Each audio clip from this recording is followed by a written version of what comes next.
Syria में 13 साल से गृह युद्ध चल रहा है और एक बार फिर से वो धधक उठा है। बशर अल असद का विद्रोही गुट जो है वो अपनी जीत के नारे लगाने लगा है, क्योंकि अलेप्पो पर एक बार फिर विद्रोहियों का कब्जा है। सीरिया के इस ये युद्ध जो है वो भी रूस और अमेरिका और अमेरिकी सहयोगियों यानी नेटो का एक अखाड़ा बना हुआ है।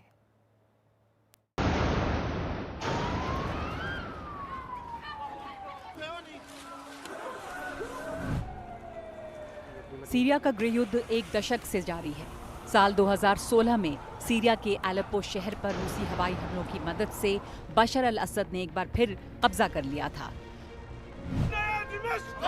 रूस, ईरान और ईरान समर्थित हिजबुल्लाह की मदद से बशर अल असद अब भी सत्ता में हैं।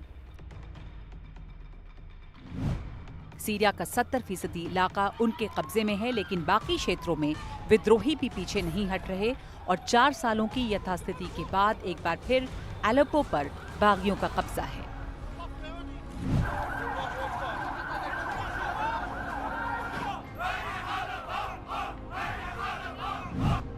टर्की के राष्ट्रपति एर्दोगान ने ऐसे में सीरिया को चेतावनी दी है। एर्दोगान ने बशर अल असद की सरकार को चेतावनी दी है कि टर्की सीरिया की क्षेत्रीय अखंडता की रक्षा करेगा।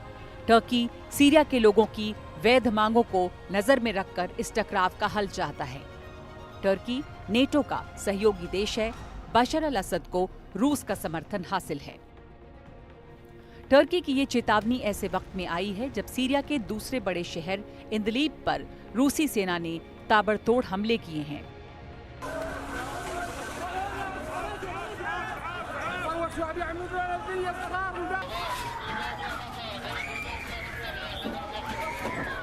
इदलिब बागियों का गढ़ है। रूस बागियों को कुचलने में सीरिया की सेना की मदद कर रहा है। अलेप्पो पर हमलों के साथ ही फिर सामने आया है हयात तहरीर अल शाम। ये उत्तरी सीरिया में सक्रिय सुन्नी आतंकवादी गुटों का संगठन है। इसका जबात अल नुसरा या नुसरा फ्रंट से रिश्ता है, जिसे पहले सीरिया में अल कायदा की शाखा माना जाता था। असद सरकार का विरोध करने के लिए 2011 में सीरिया में जबात अल नुसरा का गठन हुआ था। नुसरा के नेता अबू मोहम्मद अल जुलानी ने तेजी से संगठन को खड़ा किया। इससे फारस की खाड़ी के इलाकों से चंदा मिलता था। अपने कब्जे वाले इलाकों से ये टैक्स वसूलता था। इसी कमाई से उसने आतंकवादियों की बड़ी फौज खड़ी की और हमले किए। जुलाई 2016 में अल जुलानी ने जबात अल नुसरा को भंग किया और एक नया संगठन जबात फतह अल शाम बनाया।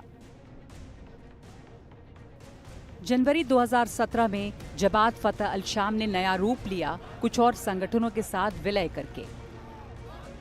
हरकत नूरुल-दीन अल-ज़िंकी, लिवा अल-हक, जाइश अल-सुन्ना, जबात अंसार अल-दीन को मिलाकर हयात तहरीर अल शाम बनाया गया। अब फिर से तेज हुए इस युद्ध में 300 लोगों के मारे जाने की खबर है। दमिश्क पर खतरा देखते हुए बशर अल असद रूस की मदद पर निर्भर हैं और बागियों को टर्की का समर्थन है। एक दशक पहले मॉस्को की मदद से ही बशर की सरकार बची थी, लेकिन अभी हालात अलग हैं। सीरिया के 2 सबसे बड़े समर्थक रूस और ईरान अपने अपने फ्रंट पर उलझे हैं। रूस यूक्रेन युद्ध में और ईरान इजराइल के हिजबुल्लाह पर लगातार हमलों में फंसा है। इसलिए असद की चुनौती अभी और बड़ी है।